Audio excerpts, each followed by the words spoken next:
আসসালামু আলাইকুম। আপনারা সবাই কেমন আছেন? আমি আলহামদুলিল্লাহ ভালো।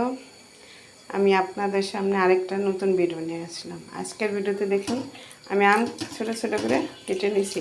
আম চচ্চড়ি করব। ছোটোকালে দেখতাম আমার মা আমাদেরকে এরকম করে আম চচ্চড়ি করে খাওয়াইতো। গাছে অনেক আম ধরতো, আম পড়তো, সেই আম কেটে সুন্দর করে চচ্চড়ি করতো। তাই আমিও আম চচ্চড়ি করে খাই, কখনো ভিডিও করি নাই। আজকে আমি একটা আম চচ্চড়ি ভিডিও করে আপনাদেরকে দেখাবো। আপনাদের যদি ভালো লাগে অবশ্যই বাসায় এই আমটা চচ্চড়ি করে খাবেন, খেতে খুব সুস্বাদু। একবার তৈরি ট্রাই করে দেখবেন, এখন তো আমের দিন, ট্রাই করে দেখবেন। একটা কড়াইতে তেল দিয়ে দিছি, তেল গরম হয়েছে, আমি দিয়ে দিলাম কাঁচামরিচ, পেঁয়াজ।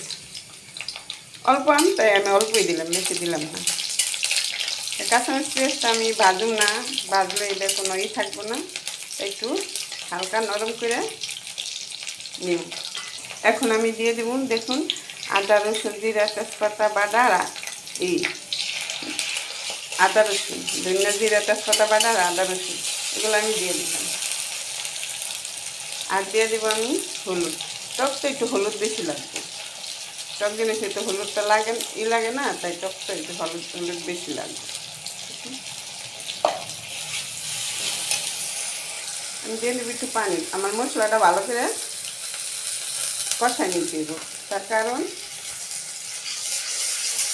আমরা তো ইচ্ছা নিয়ে সিদ্ধ দিয়ে হয়ে যাবো, আমরা গলতে দিব না। আমরা যেমন আনাম আছে, আনামই থাকবে। এখন আমি দিয়ে দেবো একটু লবণ, একটু স্বাদের জন্য লবণ। মশলাটা কষায় তারপরে তেল উঠলে আমটা দিব।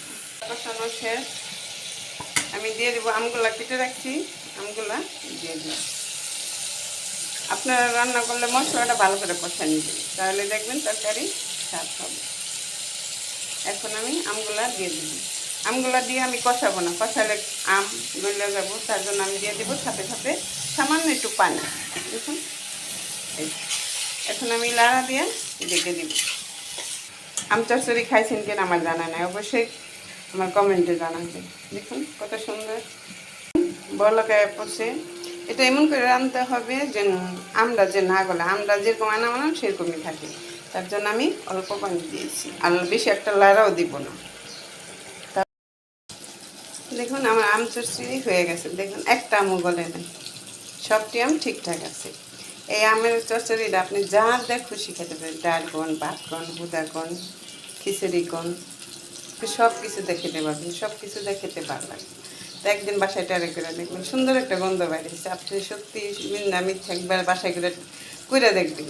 আমি কথাটা বললাম কতটুকু সত্য কতটুকু মিথ্যা। তো আপনারা ভালো থাকবেন, সুস্থ থাকবেন, নিরাপদে থাকবেন। গরমে অনেক গরম, প্রচুর পানি খাবেন, আর ঠান্ডায় ভিতরে থাকবেন। আমার ভিডিওটা দেখবেন, আমার চ্যানেলের পাশে থাকবেন, আর একটা লাইক দিবেন। আসসালামু আলাইকুম।